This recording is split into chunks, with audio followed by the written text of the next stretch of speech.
Hello. They didn't do a sound check on me, so if I'm too loud, just tell me to step back. So I want to welcome you to the Portland Storytellers Guild performance here. Here at Artichoke, the stories are going to be about walking backwards, tricking our way forth. We're going to hear about situations that are arising, about plots that are being hatched, and the question that you'll have to ask yourself is, are those things enough to bring the stories to a good ending? But before we get to that, I am required to make some announcements. The first announcement is a big thank you, and please join me in thanking, and I kind of feel like I'm in a band with all the band members I'm about to introduce. I want you to please thank the volunteers here at Artichoke, which is Chris at the bar, Gary at the door, Olivia and Carly, who are doing lights and sound.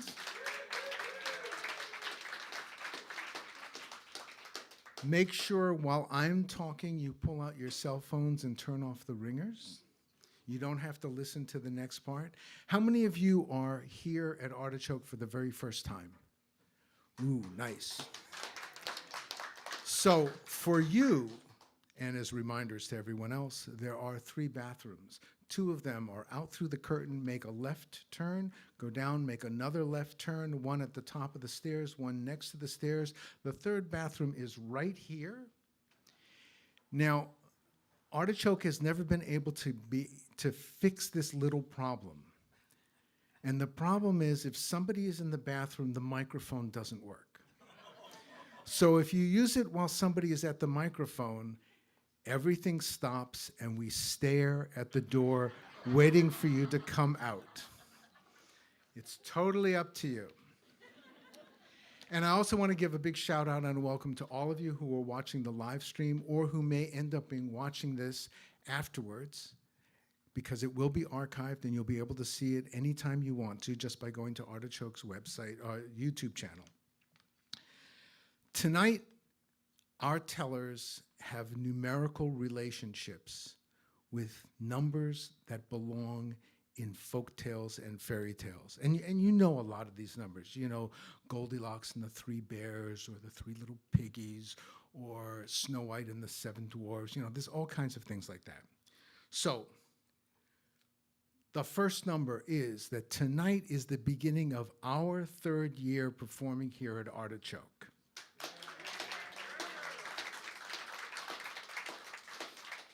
And our first teller, Juliana person, she told her first story at a performance of the Portland Storytellers Guild 7 years ago this month. When she's not telling stories, and possibly even some of the times when she is telling stories, for those of you who are onophiles, and for those of you who don't know what that word means, obviously you're not, but it's a very fancy schmancy word for a wine connoisseur. Juliana is a lab manager. I want to call her a QC master, but she says that that's not correct. I can only call her a lab manager at a Willamette Valley winery. So if you have questions and you want to know technical things, because she helps the winemakers make the wine well, you can talk to her, but don't do it during the story. And for those of you who are thinking about it, the busiest part of her year is about to begin. It's getting to be harvest time. Although he has been a teller for much, much longer, Brian Rohr joined the Guild 10 years ago. Now, 10 is not a number that one finds in a lot of fairy tales, but it does show up and it plays an integral, important role in an interesting and entertaining Grimm's tale called The Pack of Scoundrels. However, Brian is not a scoundrel. On the other hand, just 10 days ago, Brian's first book of poetry was published. And this book, Shaken to My Bones, and you will see flyers about it here, is going to have a launch party and a reading of poetry by the poet this coming Tuesday. You can find out more by talking to Brian during intermission. Congratulations, Brian. My name is Eric Foxman. I joined the Guild 13 years ago. This is a number which is incredibly essential in one particular story. It's the story of Baker Boss, the origin of a baker's dozen. And I'm not a storyteller tonight, I'm just your announcer. Ken Iverson, on the other hand,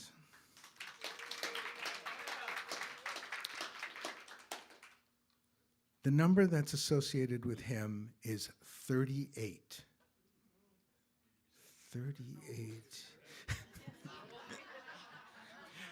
Oh, Ken, you just got a really big compliment. Let me tell you. Oh, this is going. It's not a special number in folktales or fairy tales, but it's a very special number for the Portland Storytellers Guild because Ken is one of the founding members of the Guild 38 years ago. And I also recently learned that he is a prize winner. He took second place in a yo-yo contest. And he won a bubblegum cigar. And if you think that that's funny, what really is amazing is that the sponsor of this particular contest and the one who supplied the prize was a dentist. So now that you know who the tellers are tonight, I'm going to leave and I'm going to ask you to please welcome Juliana Person to the microphone.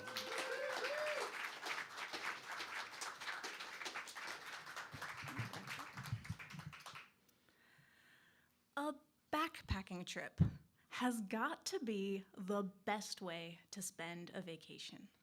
My husband Julian and I had planned 5 days in Olympic National Park, just us and the mountains and the forest, doing a one-way point-to-point hike over a mountain pass and through Enchanted Valley. Epic.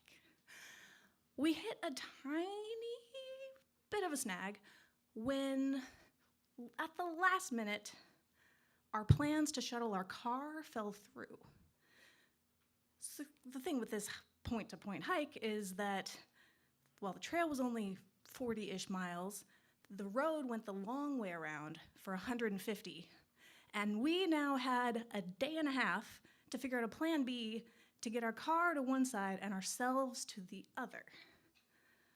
But that's fine. This is actually a really good opportunity because we have a life goal of hiking from Mexico to Canada on the Pacific Crest Trail. And if we're going to be hiking for 4+ months, we need practice with dealing with unforeseen circumstances and less than perfect conditions. No worries. I looked into buses and commercial shuttles, taxis, ride shares. No dice. They were all either way too expensive, didn't work that day, or didn't exist in the area at all. But there was one thing that we could do: hitchhike. Now, if you're anything like my family, you're probably thinking, that's not a good idea. That's dangerous. But think about this. We, as humans, are really bad at assessing risk. We all know that planes are much safer than cars, and yet so many of us are afraid of flying. The most dangerous animal to humans in the world? The mosquito. But most people tend to fear sharks, which hardly ever attack. So hitchhiking is probably not actually that bad. I dropped Julian off at the trailhead with our bags. I drove the 3.5 hours to our endpoint and started hitchhiking back. Now, if you're anything like the first few friends we told this story to, you're probably thinking, whoa, hold up. If you're gonna hitchhike, shouldn't you stay together? But think about this. How many drivers are gonna wanna pick up 2 people and 2 huge backpacks? Not many. People are much more inclined to pick up a single person with a small day pack, and people are much more inclined to pick up a 5'4" woman than a 6'3" man. I needed to do the hitchhiking by myself. Plus, Julian, he was going to be stuck at the trailhead for hours with no cell reception and no idea where I was or what was happening or how long it was going to take me to get back, and nothing to do but worry, so I had the better job by a lot. All that being said, I'm not an idiot. We took some precautions. I had our satellite GPS device, our satellite communication device, and activated the GPS so it would track my position. We had contacted my sister the day before, and she was going to check in periodically so that she could raise the alarm for potential abduction if I started veering wildly off course. I started out, got my first ride less than a mile from where I'd left my car, with this wonderful couple, Melissa and Toby, and we clicked right away and we chatted like old friends while they drove me half of the distance I needed. It was amazing. Hitchhiking's fine. I finally found service towards the end of that ride, and my sister was very worried. The GPS was lagging, and she had been quite concerned. I, on the other hand, was more concerned that the rain was going to make other drivers less likely to pick me up. But I got another ride in short order. This lady was older and seemed afraid of me. Oh, I never pick anyone up normally, but you don't look like the usual hitchhiking type. You seem like a decent sort, right? If she was that afraid of me, why did she pick me up in the first place? And also, what does the usual hitchhiking type look like? My next 3 rides were not afraid of me, but they all seemed very afraid for me. They all told me that I really should not be doing this. I was making myself way too vulnerable. The town where we picked you up, that has the highest rate of assault in the state. Did you know that? Think about it. Excuse me, what? No, I did not know that. Is that true? And no, that's not something I want to think about. But maybe I should. I had been under the assumption that everybody else's mental danger meter was out of calibration. But what if it's mine? It's hard to really get a feel for exactly how dangerous any situation is, and there's no one-size-fits-all answer for how much risk is acceptable. But I think on this particular day, the hitchhiking was the right choice. I got to where I needed to go, met some cool people on the way, nothing happened. I made it to Julian with plenty of time to make it to our first camp before dark, and we got to go on our hike that we had been excited about for months. The hike itself presented a few more opportunities to deal with less than perfect circumstances. We had 3 straight days of downpouring rain. We had 2 river crossings that were so dicey looking we almost had to turn back. And we had 1 instance of losing the trail in the snow. But our weariness melted away when we reached Enchanted Valley. We stopped in awe at our first sight of it. Dozens of waterfalls cascading down a steep rock wall on the other side of the valley to a clear stream below. Lush meadows, mossy trees. There were wisps of mist hanging in the air. The sun broke through the clouds, which made rainbows dance around. Ah, I half expected to see a herd of unicorns or something. There's no perfect way to know exactly how much risk is acceptable. But all the challenges that we faced getting to this point were 100% worth it. Enchanted Valley was incredible, and it was indeed the very best way that we could have spent our vacation.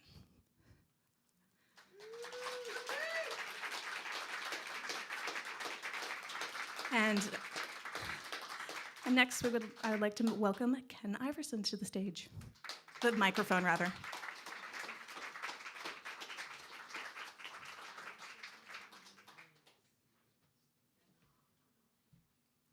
Good evening.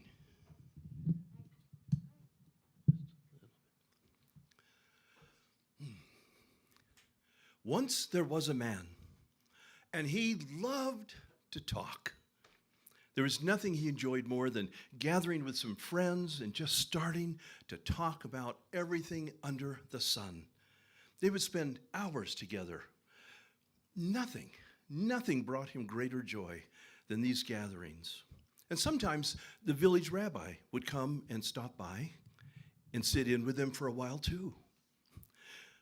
Well, there was one thing he enjoyed more than those gatherings. If a friend came and shared something with him privately, he could hardly wait to tell someone else. That was good. Oh, that was juicy. And he would start looking for an ear into which he could send the information. And he would find somebody, and he'd go up to them, and he'd whisper, whisper, whisper. And the person he was talking to would go, "Oh, really?" And that's when he got his payoff. He felt so important because he was the one sharing all the information. But things started to happen, where normally he would walk up to his friends and open-armed, and they would embrace him, and they would talk. He started finding that he would walk up to his friends, and they'd turn their backs and walk away. Perhaps they didn't see me. That was strange. But more and more it happened, until finally he had no one in the village to talk to. All of his friends that had shared something with him privately had then heard what they had shared with him, spoken by another openly in public. He had lost the trust of all of his friends. They wanted to stay away from him. He was lonely. He thought, I have no one to talk to. The rabbi. I'll go see the rabbi. He is wise. He will be able to figure out what is wrong with my friends. So he went to the rabbi's house, and the rabbi came out and said, "Yes, may I help you?" "Rabbi, I need your help. Something has happened to my friends, and they treat me like I am invisible. I go up to talk to them, and they turn away like they didn't see me. And I don't know what's wrong with them, but can you fix them?" The rabbi, through his many travels through town and even enjoying in those gatherings where they spoke, knew what the problem was. He had seen the man whispering to people all over town. And so he looked at the man, he said, "I can help you. I can help you, but you will have to agree to do one thing. You will have to do whatever I ask. No questions asked. Can you do that?" "Yes, Rabbi. Yes, no problem. Whatever you say, no questions asked. What would you like for me to do?" "First, I want you to go down to the market, go to the butcher, and get me a chicken for me, and then pluck it." The man looked at the rabbi. "Oh, now, Rabbi, how is my going to the market and getting you a chicken going to fix my friend's problems?" And the rabbi looked at him. He said, "My friend, what part of no questions asked did you not understand?" "Oh, yes, okay, I'll go now." And he ran down to the market. And when he got to the market, it was crowded. He thought, "Well, I can't wait with all these people." And he started pushing his way among them, pushing his way until he got right to the front of the line. And he got up, he called the butcher. He says, "Come, I need a chicken. It's for the rabbi. I cannot wait for these people. No. So it's for the rabbi. I want the most beautiful chicken you have. The most beautiful dead chicken. I need to pluck it." And people in line looked at him. "What are you doing? Get back here." But the butcher looked at the people. He went, calm. Because the butcher knew There would be no peace as long as this man was in line. He thought, just wait. He got the chicken, he gave it to the man. The man looked at it. He says, this is beautiful. This is good. The rabbi will like this. And then he turned away from the butcher, and there, right in the middle of the market, he started to pluck the chicken. He did. And feathers were flying everywhere. And people were going, what are you doing? You've got feathers on my baklava. Oh. And another merchant called out, you're getting feathers on my beets. Go away, you silly man. Go, go. But he just walked through the market plucking, and feathers were flying everywhere. Everyone was yelling at him. He just kept plucking the chicken. Soon he was back at the rabbi's house. Rabbi, look. The rabbi took the chicken. Very well plucked. Very well, very, very well plucked. Good. Rabbi, I like this. When things can be fixed so easily, so little effort on my part, I like that. So, has this actually fixed my friend's problem? And the rabbi looked at him. He says, not quite. There's one more thing that I need. Yes, Rabbi, yes, anything. What would you like? Well, the feathers. I need the feathers. Rabbi, you didn't tell me you wanted feathers. If you had said you wanted the feathers, I would have been careful. But you didn't say anything. I just plucked them, and they flew all over the place. The rabbi looked at him. He says, I need the feathers. The man turned, and he ran from the rabbi back towards the market, picking up feathers as he went. He gathered all the feathers he could. When he got into the market, he could see there were little piles of feathers, like where they'd been pulled off of one man's baklava, a merchant's beets. And he gathered up all these feathers. And then he looked, and he could see some in the air, flying away. But he took all the feathers he could gather, and he went back to the rabbi. He said, Rabbi, here are all the feathers that I could find. But Rabbi, some were in the air, and they flew away. I have no idea where they'll land. If you had told me, Rabbi, I would have been more careful. But since you didn't say anything, I just plucked that chicken, and I didn't care where the feathers went. Ah, said the rabbi, exactly. Today it is feathers.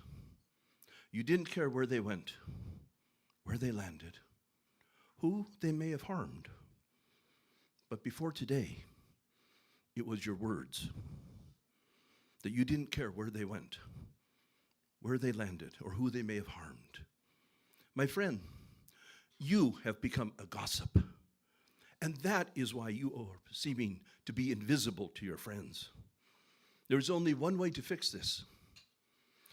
You will need to go to every single person that has been offended by or harmed by your words and apologize from the depth of your heart. Ask what you can do to make it right. And then do whatever they ask of you. Now, if you do this, you will find that by the time you are finished, you will no longer be invisible to your friends. Because you, my friend, will no longer be a gossip. Thank you. Thank you. So I'm going to pick up a couple feathers as the stage is getting set up because I need to get them back to the rabbi. And please welcome Brian Rohr.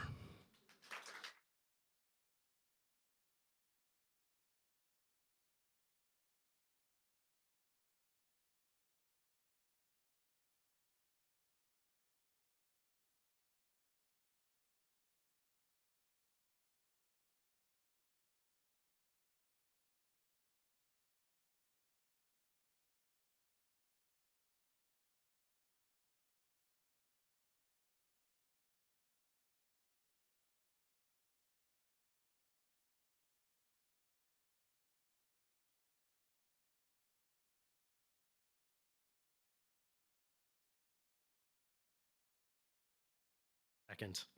There we go. Hello, everyone.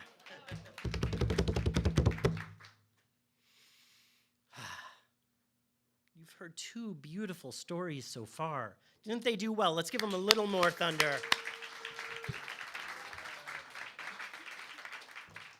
You want to hear another one? Yes. Oh, come on. I don't believe you. Do you want to hear another story? Oh, come on. Do you want to hear another story? Oh, Hermes, Hermes, Hermes. Hermes, god of thieves, trickster. Hermes, god of the underworld, god of the crossroads. Help me tell your story in a good way. Help my breath be a bridge from this world to the myth world and back again, so I may share words. Help your story come through me.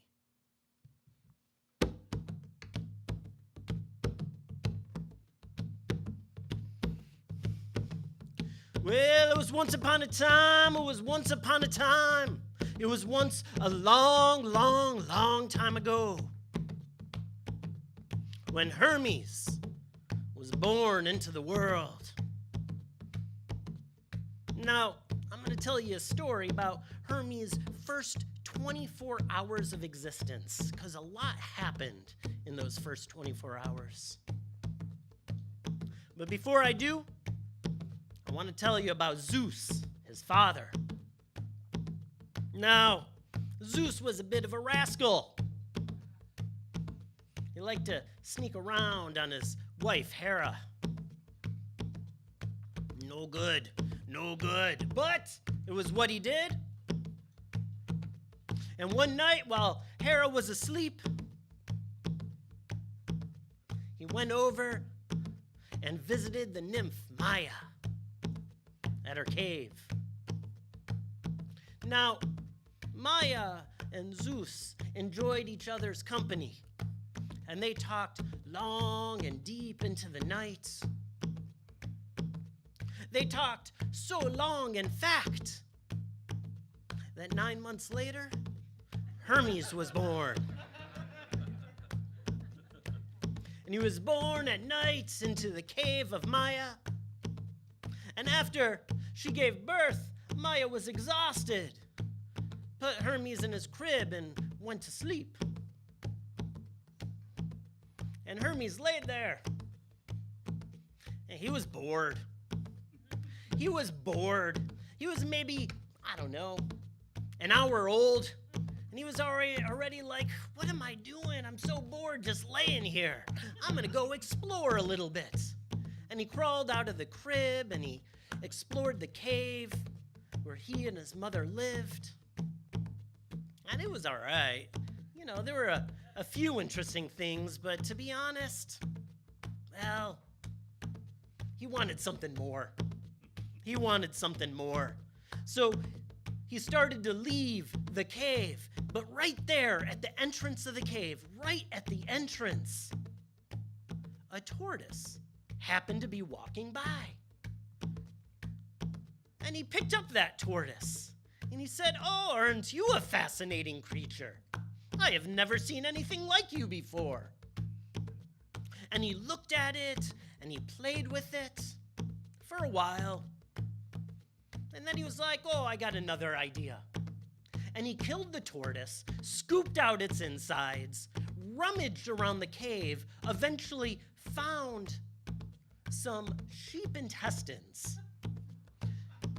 ripped strips of those intestines, strung up that tortoise shell, and created the very first stringed instrument known as the lyre. And he began to pluck at the strings, and it made a beautiful sound. And he played a song, and he sang of his father. He sang of his mother, and he sang of his own birth. And when he was done, he was bored once again. He was done, and he was bored. So he decided to go on another adventure. And so he wandered and wandered and wandered. Out in the world he wandered. And then he had a thought. I'm going to go cause some trouble. I'm going to go cause some trouble for my brother Apollo, my half-brother Apollo. So he went to the grazing fields where the cattle of the gods grazed. And it was still night.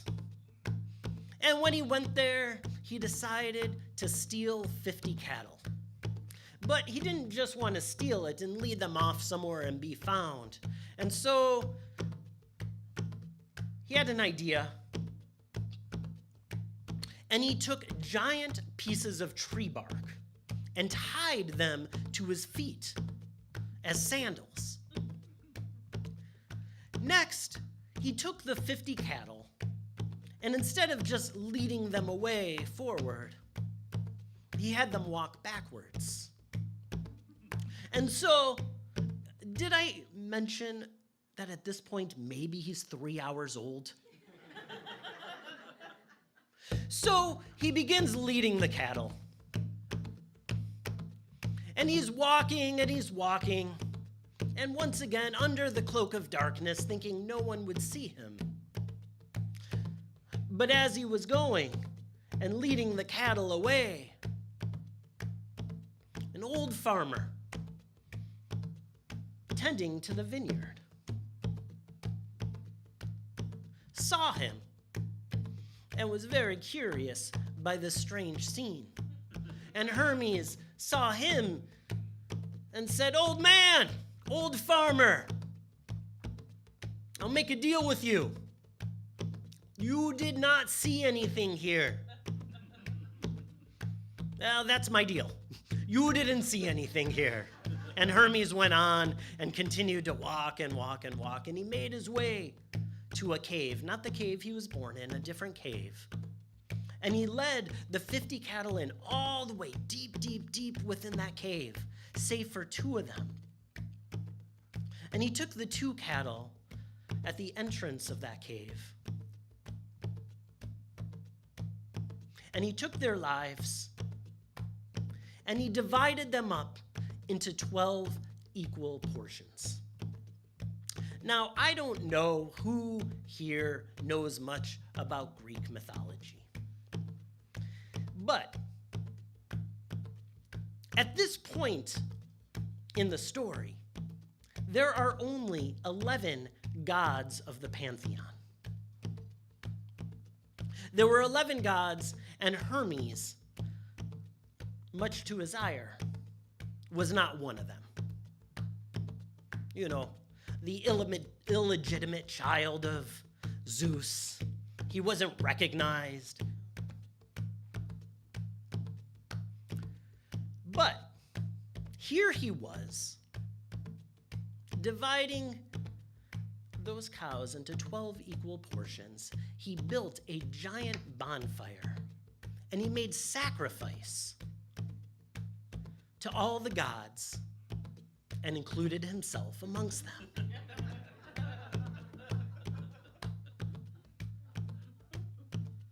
And it smelled so good. It smelled so good, and he wanted to take a bite, but he didn't. He allowed the sacrifice to go through, and then he made his way back home.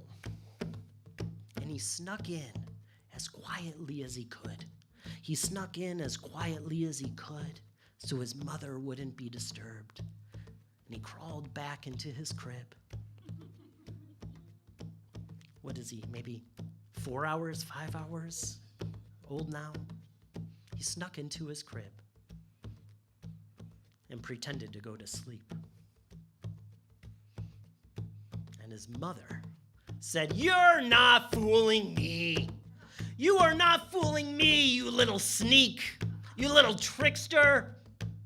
Where have you been? What kind of trouble have you been getting into?" And he said, "Mother, oh mother, what are you talking about? I am just a new babe. Just new in this world. I have just been like, what kind of things could I get into? I don't know. And she said, oh, you're not fooling me. And he said, Mother, here we are, cooped up in this cave. We should be amongst the gods. We should be with them right now. I don't care if I have to trick and thieve my way across the whole entire land. I will do what I need to do to become one of the pantheon. Well, as they were having this discussion, this was kind of when the sun was starting to come up. And Apollo went to go tend to the cattle. Oh, Apollo. Oh, Apollo. Oh, Apollo, you god of music and musical instruments. Apollo, you god of the poets. You beautiful one, god of the sun, and tender of the cattle of the gods, went to the grazing fields and immediately knew something was wrong. What is going on? What is going on? Wait a minute. 1, 2, 3, 4, 5, 6, 7, 8, 9, 10. And he began to count all of the cattle. And you know what he found? There were some missing. And when he went to look around, see if there were tracks leading anywhere, anything, that might give him a hint where they went, he saw a very strange scene. First of all, there were no tracks leading away from the grazing field, but there were some curious tracks that looked like they were leading towards. And it looked like a giant monster was leading those cattle, but where were the cattle? What was going on? And so he decided to follow those tracks. And when he went there and he walked, and he came upon an old farmer. And he said, "Old farmer, have you seen anything strange around here?" And the farmer said, "Listen, I have no desire to get involved with you gods. Nothing good comes of that. But I did see something a little strange. You're not going to believe me. But there was a infant, a baby, I don't know how to explain it, with trees on his feet, leading a herd of cattle backwards. Maybe I've been in the vineyard a little too long, if you know what I mean. But it's what I saw. Apollo gave him a blessing, and sure enough, the rest of his days were glorious and wonderful. But he's going to leave the story here. And Apollo is going to keep on walking. And he followed those tracks all the way to the cave. But no one was there. He didn't see, but he saw the remnants of the ashes. And he started wandering and wandering. And eventually he got the idea. Because he's Apollo, because he's a god, he knew who was involved with this. And he made his way all the way to the cave of Maya and Hermes, and he did not introduce himself. He didn't even knock to get in. He just burst in, and he started looking in the cabinets, looking at cupboards, looking under the crib, looking here, looking there, saying, "Where is it? Where are they? Where are the cattle? I know you took them. Where are they?" And he's like, spit is just like coming out of his mouth. He is so angry. And he looks at Hermes, and Hermes looks up to him. "What are you talking about, Apollo? Are you accusing me of doing anything? I am a little newborn baby. What could I have done? Cattle? I don't even know what cattle is. A cow? What is a cow? I wouldn't know what one looks like. I don't even know what you're talking about. What do the words mean? I don't know words. I don't know language yet. Please enlighten me." And this went back and forth, and finally said, "You're going to show me where the cattle are." And he picked up Hermes. Now in the stories, at this moment, when he picks up Hermes, they say Hermes, at that moment, let out a great omen. He let out a giant stink, if you will. He farted a really, really long, stinky fart all over Apollo. And Apollo threw him back down in the crib and said, "You better tell me where the cattle are." And as it's going back and forth, finally, Hermes said, "Well, we should take this up with our father. Let's go talk to Zeus and figure something out." Now, of course, as an aside, this is exactly what Hermes wants. He wants to go talk to Zeus, right? Of course, he wants to claim his place. He wants that authority, right?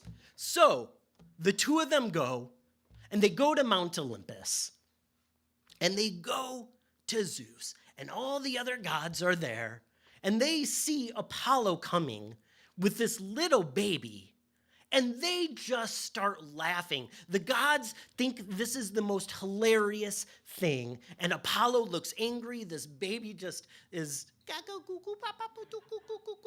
you know, and just cooing everywhere. And Apollo starts immediately saying to Zeus, "This little shit has stolen my cattle, and I need to find out where they are." And there's going off, and Zeus is just, he is utterly amused by all of this. And he looks at Hermes, and he says, "Hermes, what is your side of the story?" And Hermes, once again, as you've heard, said, "What do I know about any of this? I was just born yesterday. I don't know anything. I haven't even been alive 24 hours. Look at me. I'm just a baby," you know, and just went on and on and on.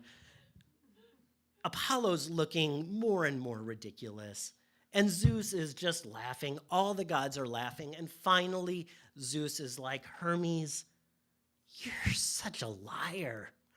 Look at you. You are just lying through your teeth. The gig is up. It was funny.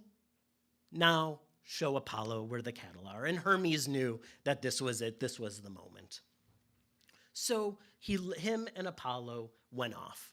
And he once again took Apollo to that cave. But remember, he hid the cattle all the way, like way deep in. And so he led him to the cave, and they walked in, and he showed them where the cattle are and such like that. Now, Apollo was still furious, and he was mad. He looked like a fool amongst all the other gods, right? He wasn't happy about this whole scene. He got his cattle back, but he wasn't happy, and he was starting to give Hermes a hard time. Now, Hermes, do you remember that lyre from the beginning that he invented? And do you remember Apollo, the god of music? So Hermes takes out the lyre, and he starts plucking at the strings. And the melody was exquisite, and Apollo had never heard anything like this before. And he starts singing a song, Hermes does. He starts singing a song about all the gods, each one about their adventures, about their births, how they came into existence, and what they have done.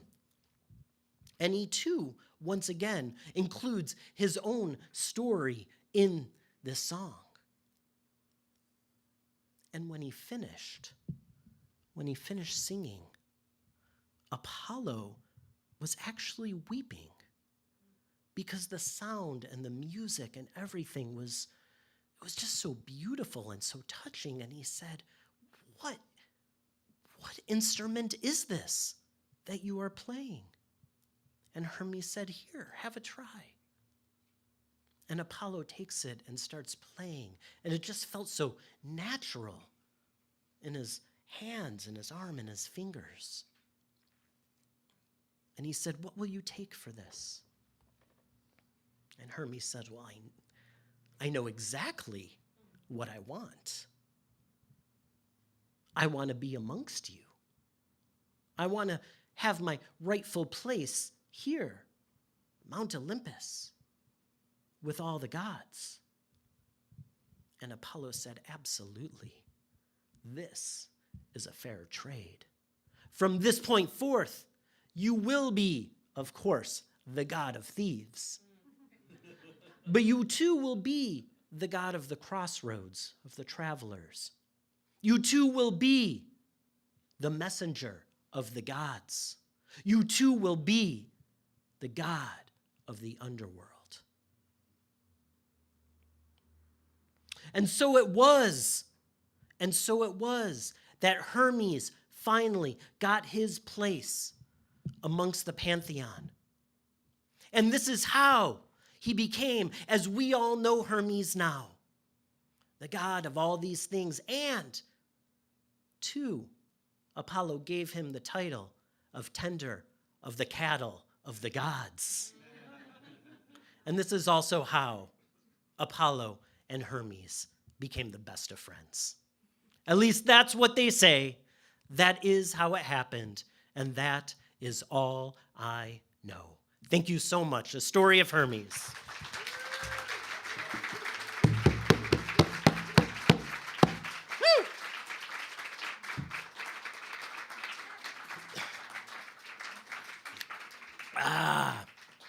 Well, we're going to take a brief intermission. How long? Remind me how long? About 10 minutes. We're going to take a 10-minute intermission, get some drinks, get some snacks, kind of stretch, go to the bathroom. It's all right if you use this bathroom during those 10 minutes, and we'll see you again right afterwards.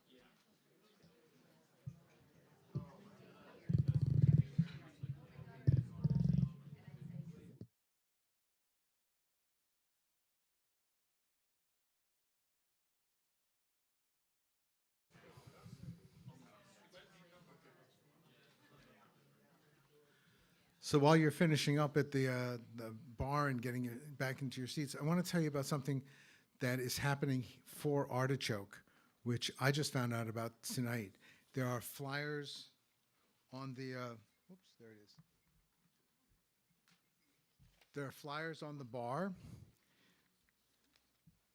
Krispy Kreme is doing a promotion on behalf of Artichoke. If you buy a dozen donuts, you have to go and get the QR code, and it's right here on this little flyer. It's $15 for a dozen, and they get half of that, $7.50. And if enough people buy enough dozens of donuts, I don't know what the number is, so eat up and eat a lot. They also get, in addition to the 50%, they also get a cash bonus. They could get, from what I've heard, they could get as much as $1,000. It's a lot of donuts. On your way home, make sure you have to order it using the QR code, okay? And what's absolutely amazing to me is it's not just the Krispy Kremes here in Portland. It's any Krispy Kreme anywhere in the country.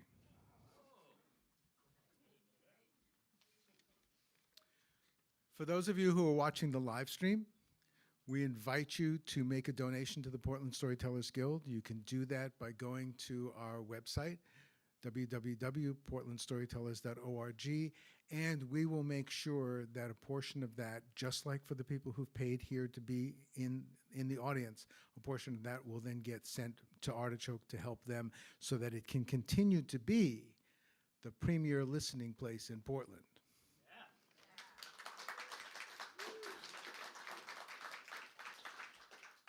Couple of announcements. For any one of you who are not going to be in the Bahamas on October 12th, doing a reenactment of Columbus landing in North America for the first time. If you're not going to be doing that, then you should be here. And you should be here for our next show, which is called Catalyst. Now, I happen to be a scientist, so I actually know what a catalyst is. A catalyst is something that doesn't get consumed and used up, but it helps to make something happen. And the three storytellers, Mike DeVinny, Steve Henniger, and Kriya Caping, they have been asking themselves questions like, when did the change happen? Was it sudden, or did it happen slowly? And was it a person, or a place, or a thing that was the catalyst to make it happen? Or perhaps were you the catalyst for something to happen for someone else? You need to be here on October 12th to find out the answers to those questions. Your only excuse is if you're in the Bahamas. And then a month later, on Saturday, November 9th, it's Telebration time. Telebration is an amazing event. We are celebrating 1 week early, so we're kind of like kicking off this incredible event. But this event is that storytellers all over the world, in fact, in every single time zone, on 6 continents, we're still waiting for the Antarctic group to get together, will be telling stories. And we're going to kick it off a week early right here. So right here in Portland, Oregon, right on this very platform, there will be 8 storytellers, 8 members of the Portland Storytellers Guild, who are going to be bringing you 8 tales that celebrate the incredible spectrum of storytelling. And I cannot tell you any more about it because the 8 tellers, Will, Barb, Rick, Juliana, Janice, Ken, Trish, me.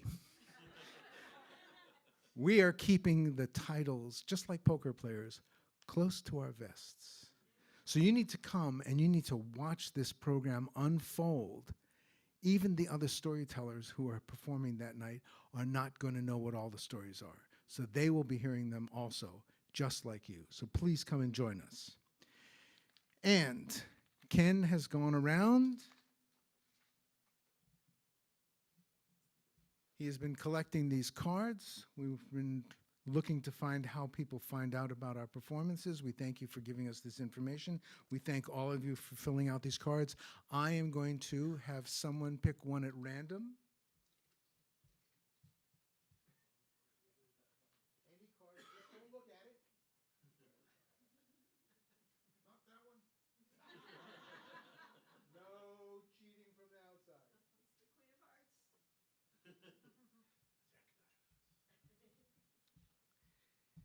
Oh my God, it's the Queen of Hearts. Steve Jorgensen. All right. Steve is going to get 2 tickets to Catalyst, our performance next month. All you got to do is show up at the door. I'm going to put your name on the attendance list and just show up, announce that you're who you are. You are not required to bring photo ID. Nobody else come and say you're the Queen of Hearts. I'm going to fold this one in half so I don't forget which one it is. And welcome back to the microphone, please, Juliana Person.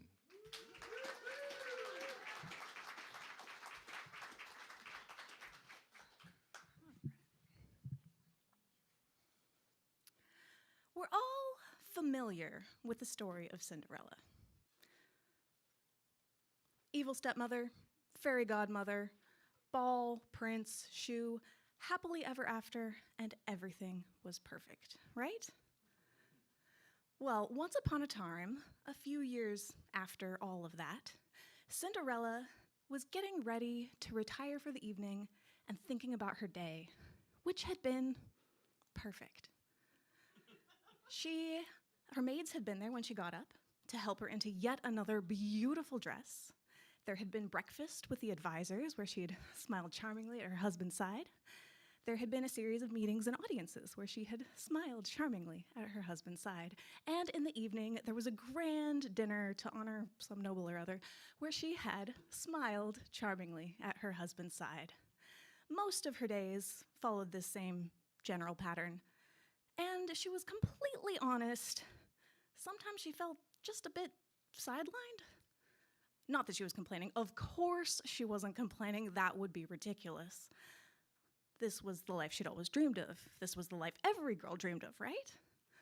But as she closed her eyes, some tiny part of her, deep inside, just for a moment, wished that things could be different. When she opened her eyes, she was not where she had fallen asleep. This looked nothing like the royal bedchamber.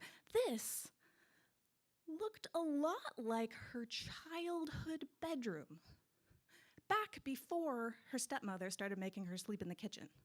Back before her habit of sticking her feet in the fire, embers rather, not fire. She didn't catch herself on fire. But that earned her the name Cinderella instead of just Ella. Back when she was just a small girl named Ella. And this bedspread, this quilt looked a lot like the one her mother had made her, and her hands were small. She scrambled out of bed, which was a surprisingly long way down, and ran to look at her reflection, and the face looking back at her was herself as a little girl. What on earth? No, this isn't good at all. I wish I was back in the palace. But nothing happened. Oh no, she did not want to go through all that again. Her childhood had been terrible ever since her stepmother came into her life. But if she was this young, her stepmother hadn't come into her life yet, and maybe she could do something about that. As it turned out, it was surprisingly easy to convince her father not to remarry. And her childhood was so much better. But as wonderful as that was, she knew that she didn't belong there. She wasn't supposed to be in this time and in this place. She was supposed to be an adult married to a prince living in a palace.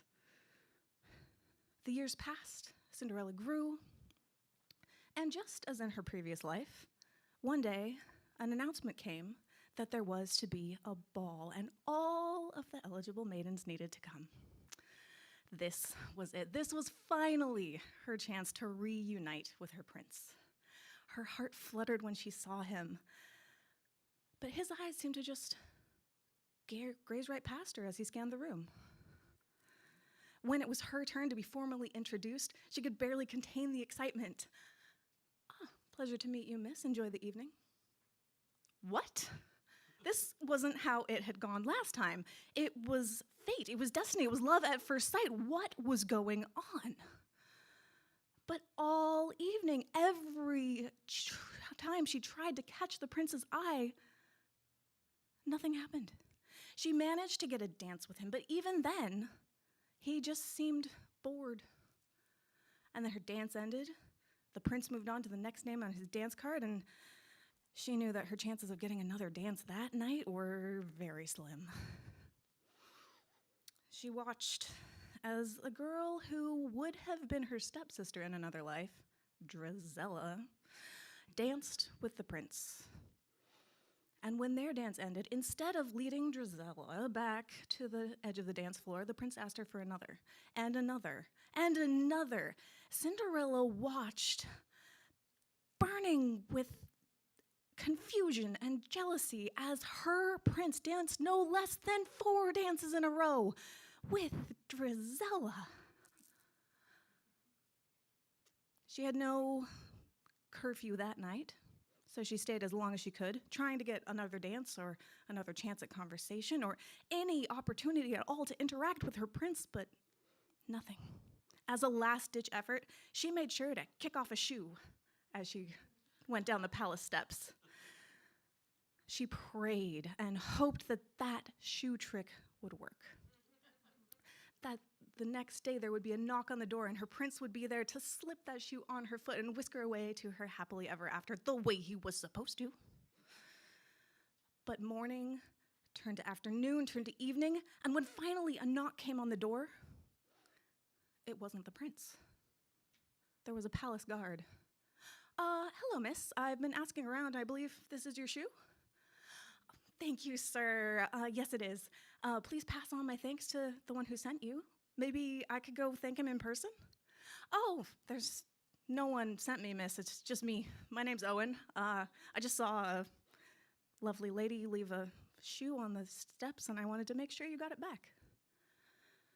It was very kind of Owen the palace guard to return her shoe to her, but he was not who she had been hoping for. And a few days later, things got even worse. An announcement came. The prince was engaged to Drizella. Cinderella tried multiple times to sneak into the palace to try to talk some sense into the prince, make him understand that he was meant to be with her and not Drizella. She was able to get close enough to see him, walking Drizella around the palace gardens, both of them looking bizarrely happy.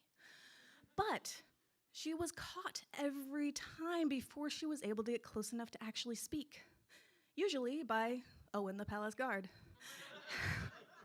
Hello again, miss. I have to say, stopping you from breaking in is becoming my favorite part of the day, but you really need to stop. If you keep this up, I'm going to have to arrest you, and I don't want to have to do that. I wish I could spend some time with you under better circumstances. Maybe I could pick you up tomorrow night and we could go for a walk. That was very flattering. But she was supposed to end up with the prince. How could this have all gone so wrong? Cinderella racked her brain trying to think of what was different between this ball and the one in her last life, and the only things she could think of were that she arrived a few minutes later and she wore a different dress. Her dress had been very nice, but it hadn't quite shimmered with fairy magic the way the one her fairy godmother had made for her. Drizella's dress, on the other hand, did have a sort of otherworldly quality. Was that what it came down to? Did the prince only notice her for her dress? No. Her marriage is definitely based on more than an outfit. And anyway, how did Drizella get a dress that seemed magical? Cinderella was the one with the fairy godmother who might know something. Fairy godmother, please, I need to talk to you. There was a flash, and suddenly there was a woman standing where there had just been empty air before. Finally, for goodness sakes, child, what has taken you so long? What do you mean? I have been waiting for you to call me ever since this redo adventure began. This was you? Did Drizella call you? What happened? No, you have to call me because I'm a fairy and there are rules. I can't just come whenever. And that woman who called herself your stepmother, I got a little distracted at your anniversary celebration before all of this. And it's so embarrassing, she stole my wand. She asked to be sent back before the ball and give her daughters fairy gowns instead of you. But she didn't tell you exactly how far before the ball. So I tweaked things a little bit and sent you way back before she ever met you and let you keep your memories. I figured, if I'm going to be manipulating time, I might as well give you a bit more father-daughter bonding. Did you like that? I do try to do nice things for you, dear. Not that you can say the same. For goodness sakes, how hard is it to call your godmother every now and again? Every holiday, every birthday. It's been years. What is going on with you? I'm sorry, fairy godmother. Well, no harm done, I suppose. We need to get to work. I need you to steal back my wand. But I've never stolen anything. And up till now, I had never been ignored by my goddaughter for a decade. There's a first time for everything, so figure it out.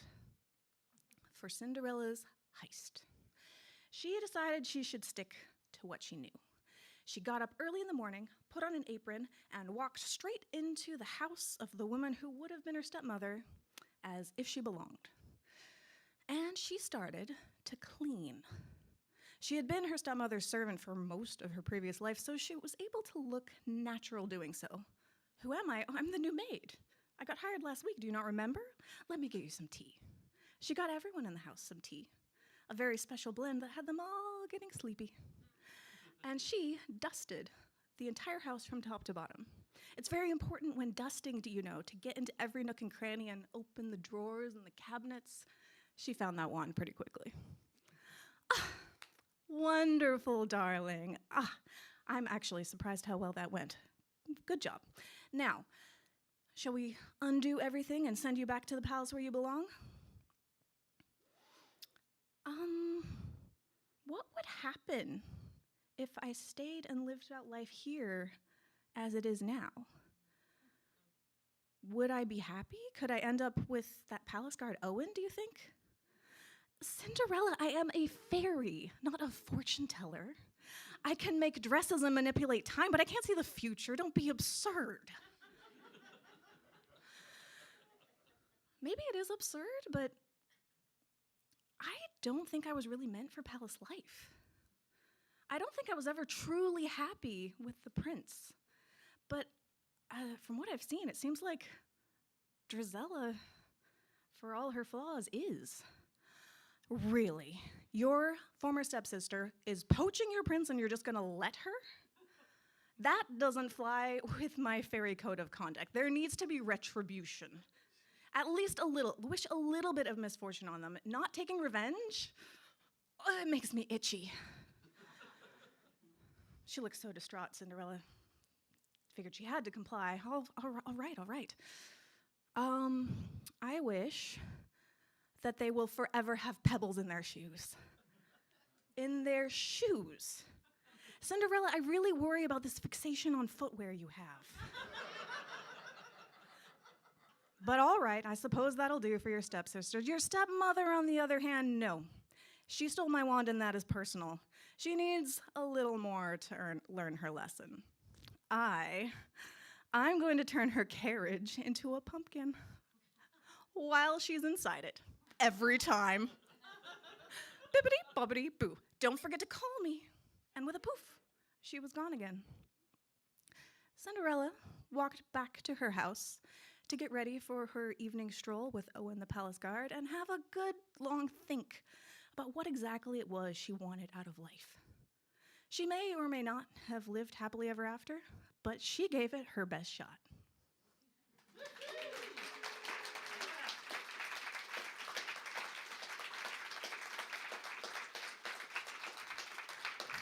Thank you very much.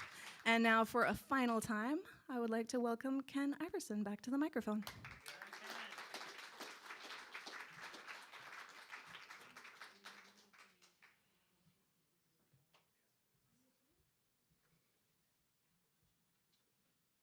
Can we give her another hand? That was beautiful.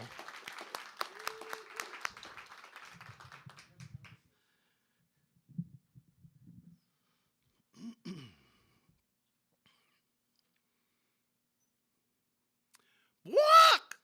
No doubt about it. That's what the parrot said. That's all the parrot said. Now, you may not know it, but parrots are loud. When they give a call, when they squawk, it can be heard a mile away. I'm not that loud, but we could be. So I'm going to ask you to join me during this story. There'll be a point where this parrot calls out, and I'd like for you to join me. Let's see what we can do. And make the sound of the parrot. And it's really simple. It's just a parrot's call is like walk, like B-W-A-A-K, and then in your highest voice, no doubt about it. Could we practice that? All together. Walk! No doubt about it. Perfect. Thank you. Now let me tell you why that is all the parrot said. There was a man, and he was a thief, a con man, a swindler. Well, having gray hair and a nice gray mustache, people often thought of him as a kindly elder, but he was a con man. He delighted in setting tricks for people that if they fell for the trick, they'd reach into their pocket, pull out all their cash, and hand it to him. So he would never steal from you directly, but he would try and trick you often. He was out one day walking and he saw a parrot. He looked at it. It gave him an idea of a trick he could play. And he went and he looked at the parrot's owner. He says, "Is that parrot for sale?" "No." "Well, I'm interested. Does it talk?" "No, it has never been trained to talk." "Oh, too bad." Now to himself, he was thinking, perfect. I want a parrot that hasn't been trained to talk. But to the owner of the parrot, he said, "A parrot like that hasn't been trained to talk is not worth very much. I'll give you 3 copper coins for it." 3 coins? This parrot is worth at least 10. But it doesn't speak. Well, the owner was thinking to himself, what it does is eat a lot. I want to sell this parrot. He says, "Well, it's worth 10 coins. The swindler said, "I'll give you 3. "All right, you can have the parrot for 3 coins, but it is worth much more. I'm being cheated." The swindler walked away smiling and with this beautiful parrot on his shoulder. And he went back to where he lived and he trained that parrot so it would say only one thing. It would say, "Bwok? No doubt about it," each time it heard one word, "treasure." And when the bird was trained, he knew it was time to set a trap. So he put the parrot on one shoulder, he took his shovel, put it on the other, and he'd already spent the whole afternoon going through his whole house, gathering every coin he had. There was a handful, not much. And he took all the coins, he poured them into a pouch that he tied to his waist to carry them. And he headed out the door and began to go to where he was going to set the trap. Whenever he was doing this, he traveled a long ways, because if he was tricking someone out of their money, he didn't want them knowing who he was or where he lived. He traveled for over a day. And finally, the following day, towards evening, he arrived in the village where he intended to set the trick. He arrived at the open-air market at dusk. Now, do you know what happens at an open-air market at dusk? Nothing. Everyone's gone home. But that's just what he wanted. He looked around, he saw there was no one. He looked, and all these markets were set up, so there were tents that were left up all the time. And then people would come in the morning and set up their wares that they were going to barter or sell. Well, he walked to the first tent. He got right to the forward corner of it.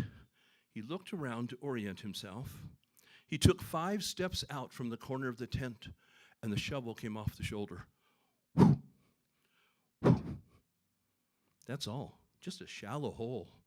He took the money pouch from his belt, and he carefully counted out 15 coins. I hope this works. He took the 15 coins and poured them into the hole. And he covered it over with the shovel, stepped on it. He stood back and looked. He said, "Perfect. Nobody could tell I was digging here." And then he went to the second tent.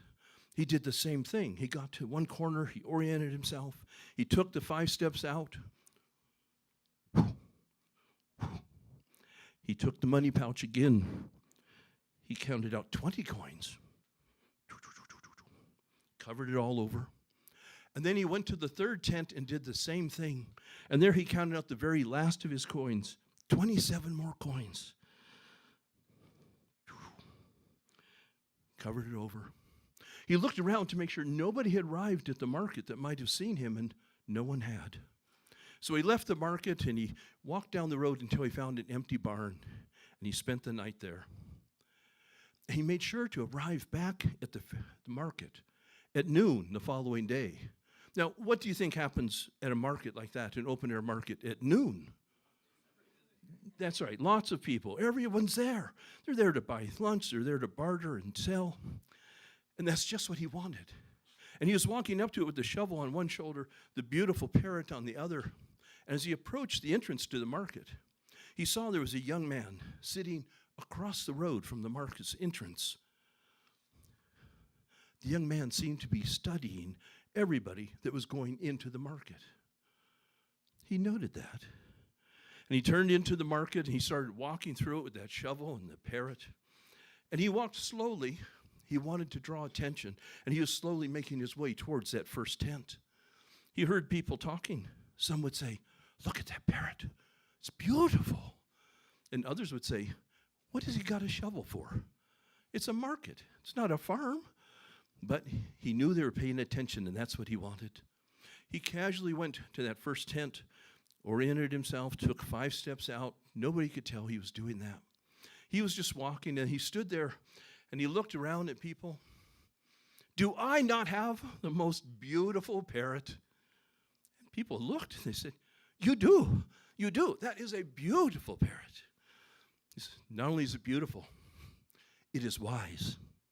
My parrot can tell me where to dig to find fortunes."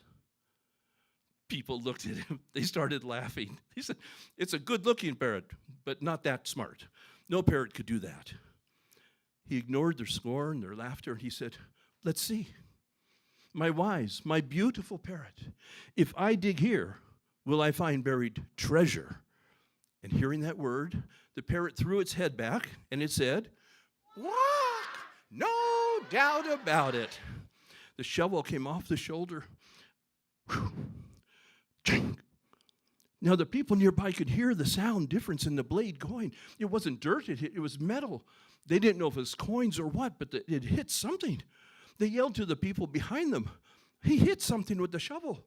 There might be treasure." Oh! Immediately, the swindler was down on his hands and knees, taking the dirt and running it through his hands. Every coin he had was buried in this market. So if the trick didn't work, he wanted them all back. So he sifted the dirt slowly till he got all of the first 15 coins. And he stood up and he shook them in his hand, and everybody was smiling and nodding, saying, "This is wonderful." And then he poured them into his money pouch. Now that young man that he had seen across the road from the entrance to the market, he had been watching this and listening, and he was now running. And when the swindler was finished at the first hole, he turned and he started walking to the second hole, or to the second tent, to the second tent. And as he was walking, that young man ran up to him. He said, "Wait, stop.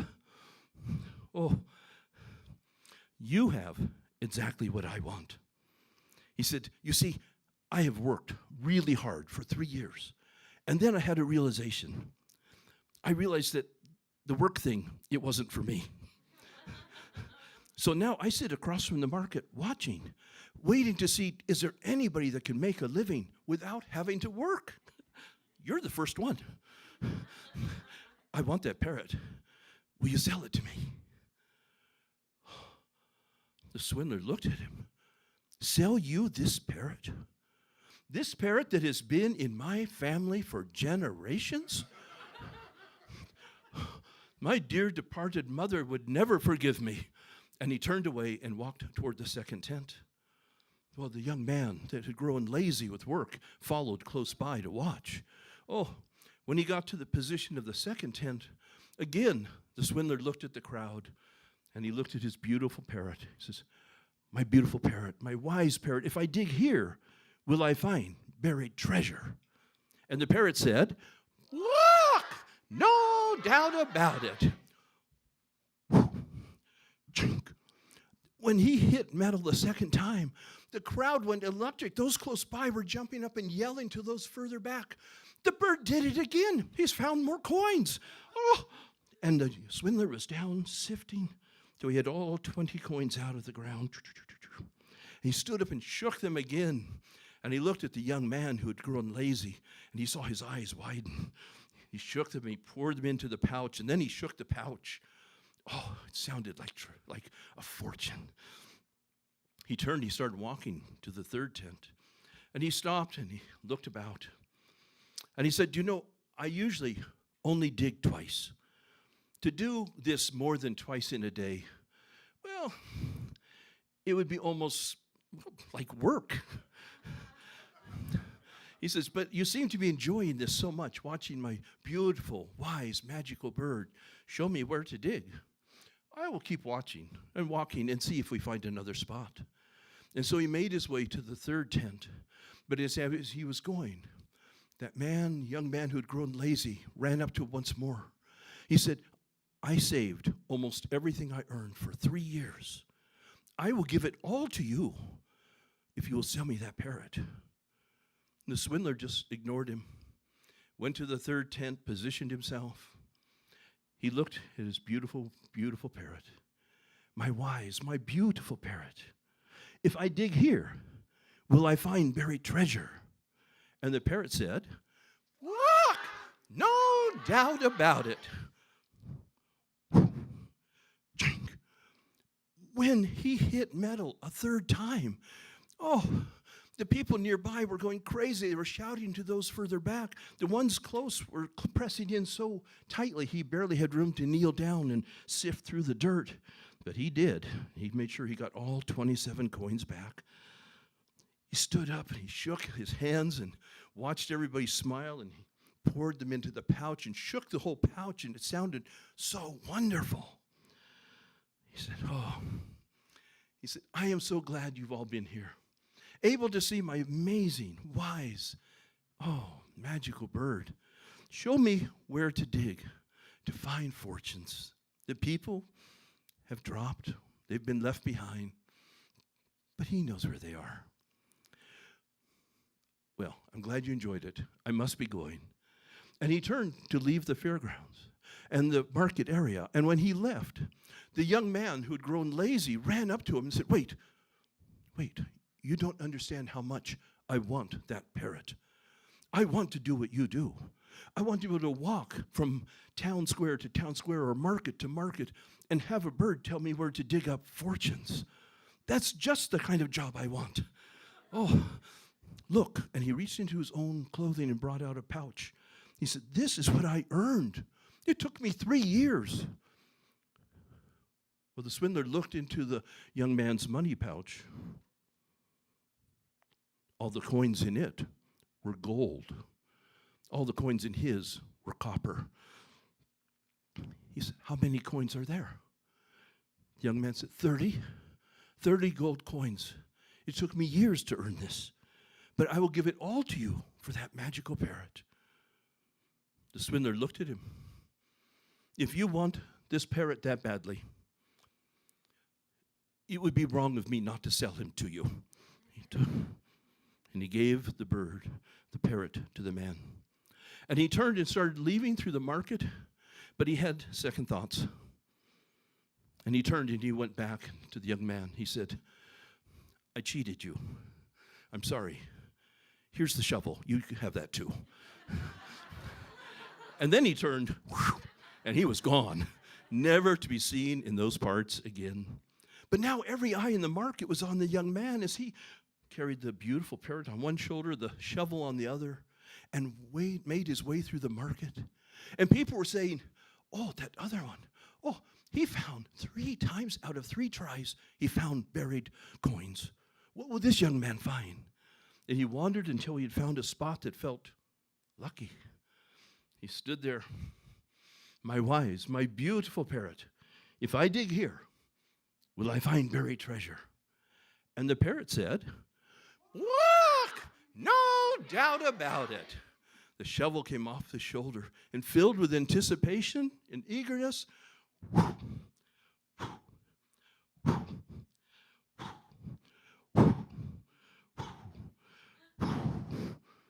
he started thinking it seemed like the other man found treasure very shallow. But, and the crowd was growing bigger and bigger, watching. What will he find? Eventually, the hole was this deep, that wide. He had found nothing, not even a broken saucer. And he realized he wasn't going to find anything. And the people that were watching him, they turned away, not to embarrass him and not to be embarrassed anymore themselves. They all knew that they had been swindled. The young man, he needed to fill in the hole. It was in the middle of the market. He filled it in. He walked about with that beautiful parrot. And twice more during the afternoon, he felt he was at a lucky spot, and he asked, and the parrot would say, dig. he found nothing.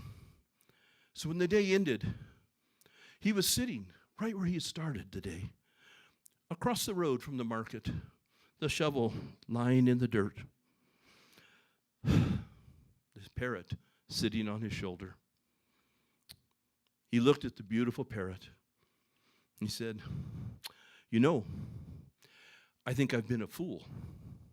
I think I let my greed get the better of me. I believe that today I have spent a fortune buying a parrot that doesn't know the first thing about finding buried treasure." What? No doubt about it. Thank you very much. Thank you. Brian and Juliana, please come up. Eric. We want to thank you all for coming out to our show. We are so thrilled to be able to share these stories with you. And as Eric said, October 12th, I believe, is our next show. Everything is also on our website, www.portlandstorytellers.org. Thank you. Thank you so much, everyone. Thank you. Thank you. Hey, it's fun. Hope Thank you you. have a good night. Hope you have a safe drive home. Many blessings. Indeed.